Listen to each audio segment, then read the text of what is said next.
Let's take a look at how to graph the motion of objects moving in one dimension.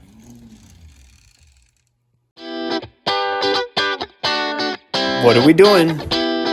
Physics.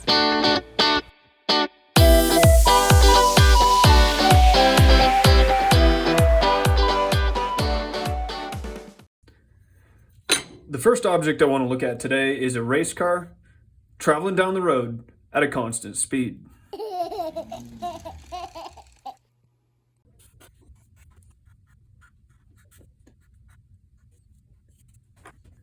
Okay, let's take this race car and we're going to say the race car is going to start at a position of 0.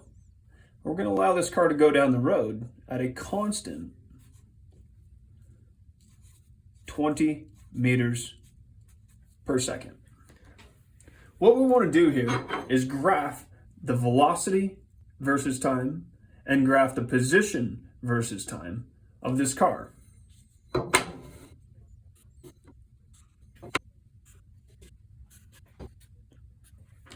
Okay, to begin, let's look at the velocity versus time for this car.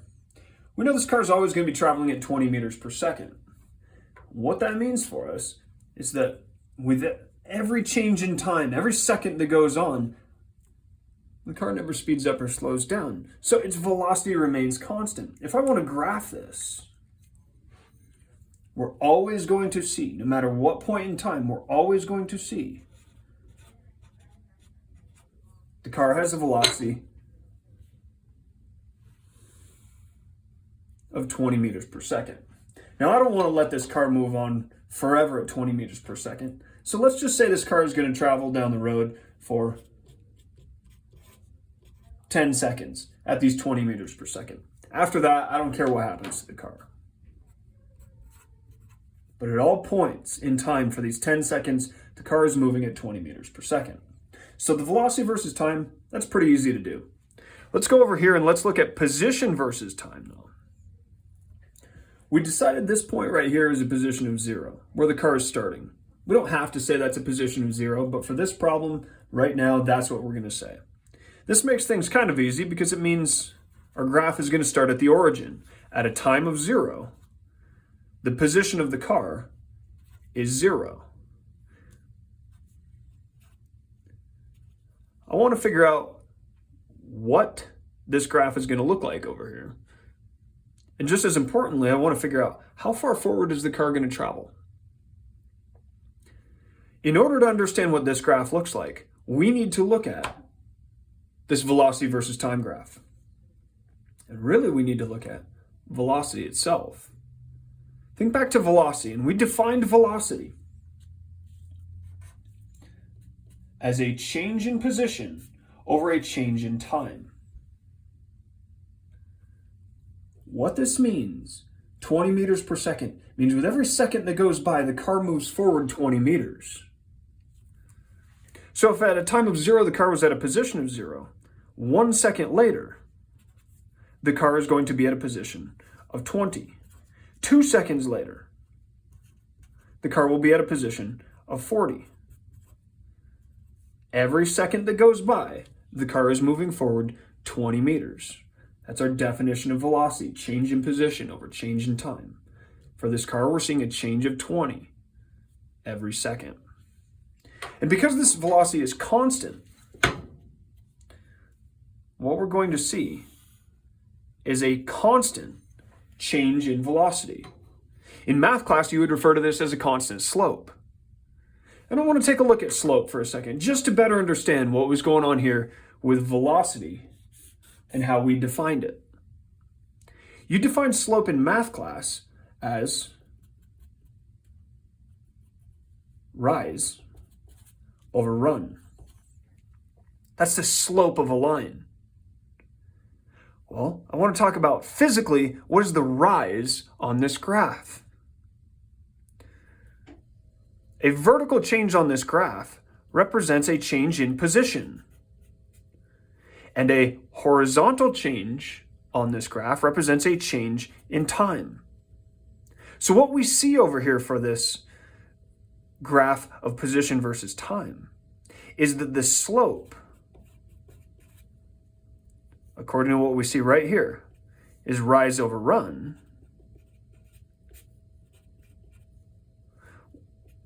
which for us on this graph is change in position over change in time. And the big consequence here is that the slope of this graph means velocity.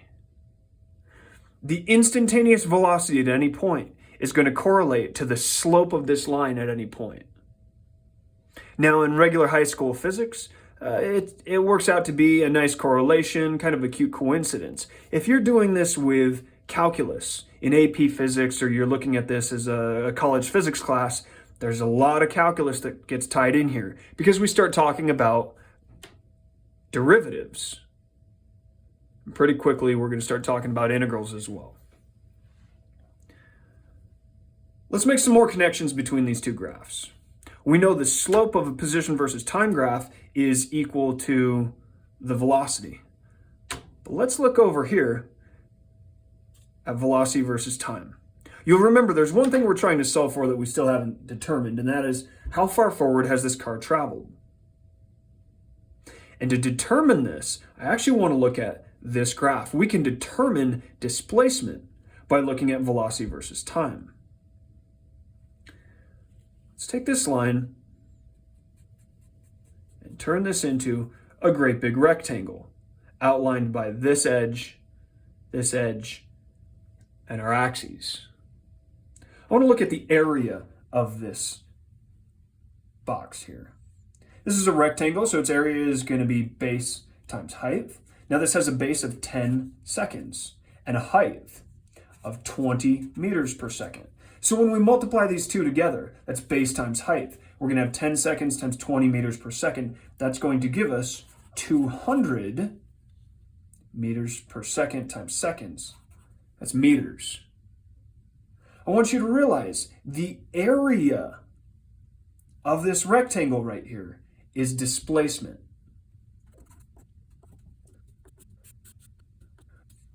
So to recap what we've seen so far, we've found that the area underneath this curve of velocity versus time tells us displacement. And we've determined that the slope of this position versus time graph can be used to determine velocity. Now let's change this scenario just a little bit. Let's say the car, rather than traveling at 20 meters per second, was only traveling at 10 meters per second. How would that change our two graphs? Well, the first thing we would see is that the velocity is only going to be 10 meters per second. We would see a nice constant 10 meters per second of velocity. How would that change things over here on our position versus time graph? Now remember, the slope of this position versus time graph is equal to the velocity. So if this line was formed when the car was traveling at 20 meters per second, 10 meters per second is going to have half as much slope. We would see the car only travel forward half as far. This car is only going to go forward 100 meters, whereas before the car traveled forward 200 meters. We can see that from this graph. They travel different displacements. You can also see that over here. The area underneath this curve of velocity versus time is much smaller. And so this car, we can see, is only going to go forward 100 meters. We can determine that from this position versus time graph by looking at the vertical change of our line. We can determine that from this graph by looking at the area under the curve. Let's again take the same car.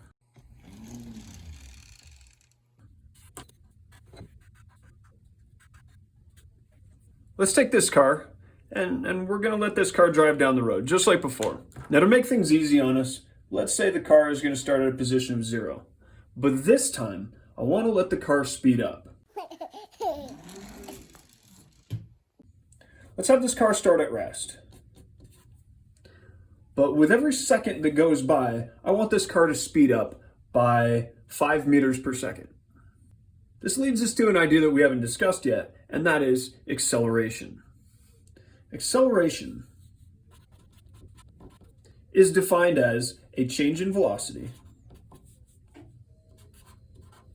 over a change in time. And so we're going to use this problem to look at exactly what acceleration is. We said that we wanted this car to speed up by 5 meters per second every second. The way we would write that is we would say the acceleration is going to be 5 meters per second per second. We have 5 meters per second is the change in velocity every second. We write this as 5 meters per second squared, seconds over seconds. So this is the acceleration of the car. So let's go through and try to graph this in order to visualize what's actually going to be happening with this car.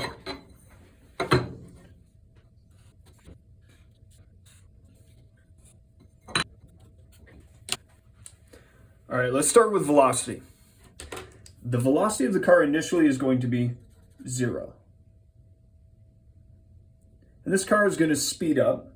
And let's go through, again, let's just make this car speed up for a grand total of 10 seconds.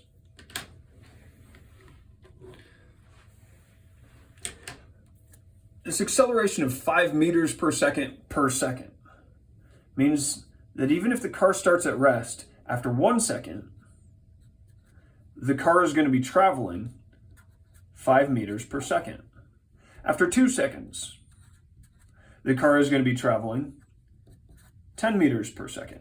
We're seeing a steady increase in velocity. It's not constant this time.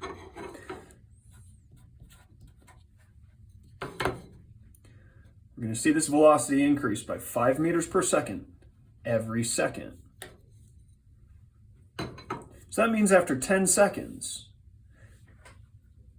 the car is going to be traveling 50 meters per second.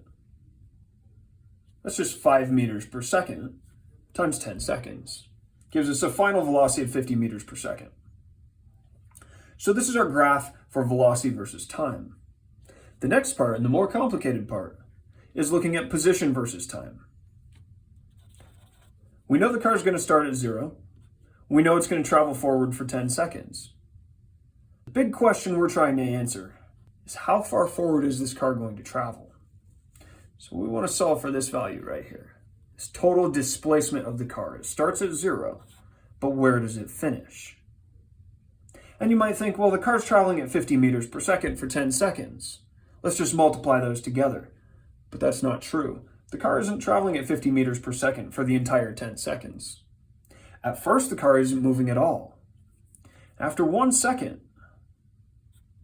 the car hasn't gone forward very far. It started at 0 meters per second. It speeds up to 5 meters per second. So after 1 second, the car, it's not gone very far. It's not moving very fast. As time goes on, the car moves farther and farther each second because it's moving faster and faster. So in the first second, the car only moves forward a little ways. I'll show you how to calculate that later on. In the next second, it's going faster, so it moves forward a little bit farther. In the next second, it's moving even faster, so it moves forward even farther. Remember, in the last example, we found that the slope of position versus time correlated to the velocity of the object. So if at any instant the car has a certain velocity, that's going to correlate to its slope. And you'll see the instantaneous velocity of this car is increasing as time goes on. So we should see over here the slope is increasing. And what that gives us is a steadily increasing slope. And in math, we call that a parabola. The slope here was 0 because the car started at 0. The slope by the time we get over here should be 50 because the instantaneous velocity of the car at this point in time is 50.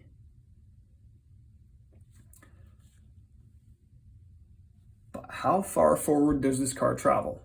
Remember, we found there were two sets of correlations between these graphs.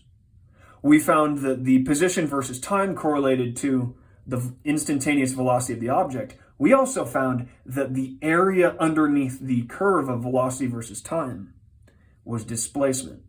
So if we can find the area of this triangle, we'll know the total displacement of the car.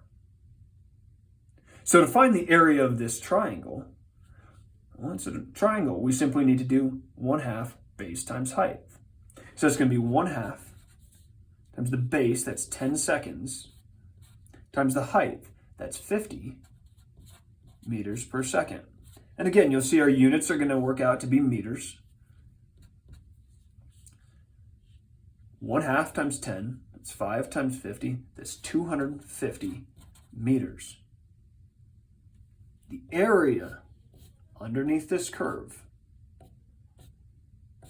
is telling us the total displacement. If the car starts at 0, it's going to finish at a position of 250 meters. We're going to take our same race car again, and this time we're going to let it slow down.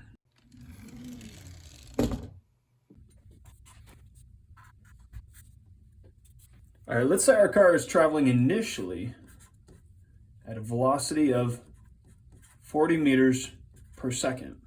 We want this car to travel forward and stop. Now, eventually it's going to stop, which means its final velocity is going to be 0. Now, as it slows down, I want it to be slowing down with an acceleration such that its velocity decreases by 10 meters per second every second. So that means the acceleration, or the change in velocity, is going to be 10 meters per second, which we read as 10 meters per second squared. Now there's a catch here. The car is moving forward. If we say to the right is the positive direction, the car has a velocity of positive 40 meters per second. If I want the velocity to decrease by 10 every second, that means this acceleration needs to be negative. The acceleration of the car is actually backwards. So let's set up our graphs and take a look at So let's set up our graphs and see what this looks like.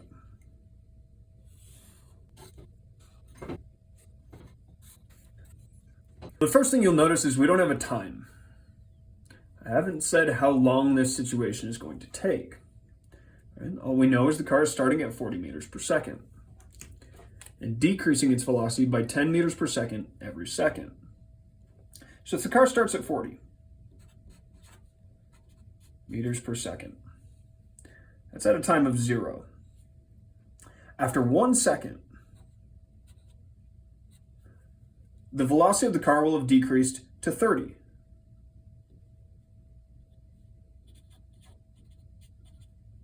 After 2 seconds, the velocity of the car will have decreased to 20. After 3 seconds, it'll have a velocity of 10. And at 4 seconds, the car will stop. What this looks like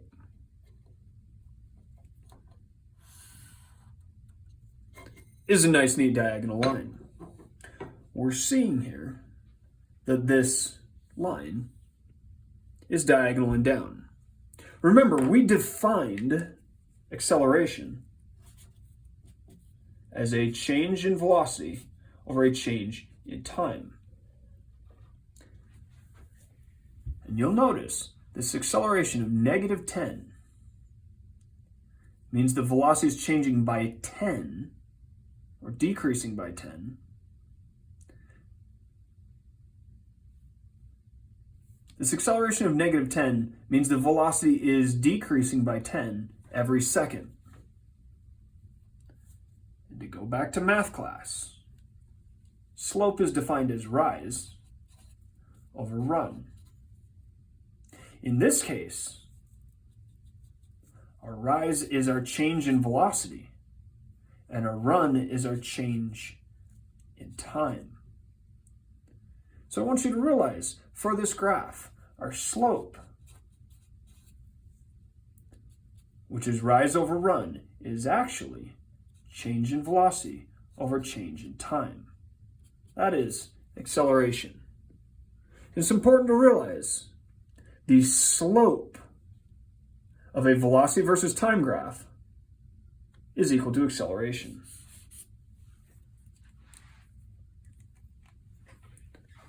Now let's take a look at position.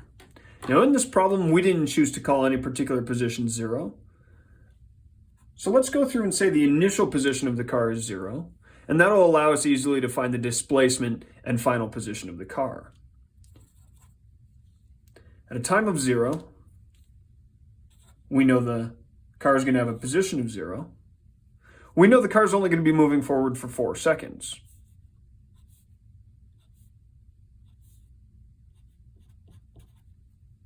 And the big question in front of us right now is, what is this graph going to look like, and how far forward is the car going to travel? The car starts here.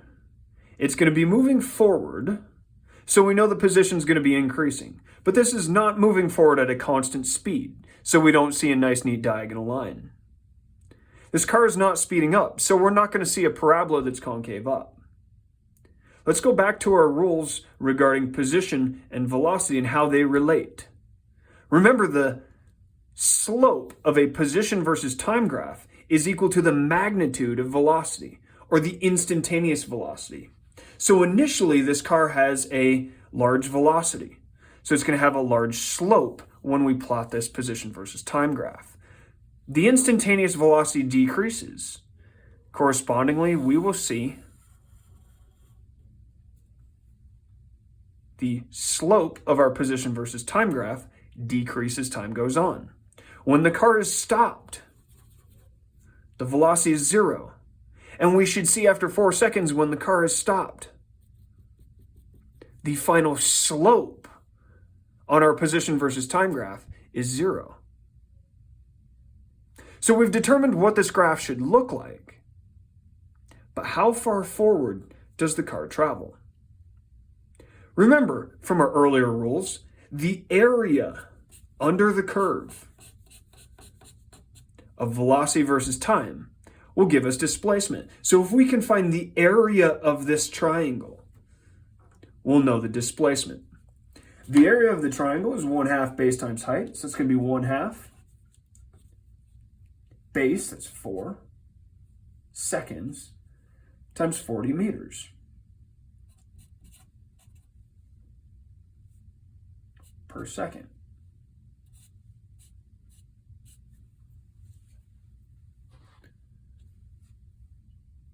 That gives us 80 meters. Just using the graphs and the rules involving graphing, we've been able to determine how long it's going to take the car to stop and how far forward the car will travel as it slows down. To review what we've seen today, I want to take a look at each of these graphs and each of these physical quantities, velocity and position, and talk about how they relate. It's important to remember that on a position versus time graph, slope is equal to the instantaneous velocity. On a velocity versus time graph, it's important to remember that the area under the curve is the displacement, and the slope is the acceleration. And that's all for now.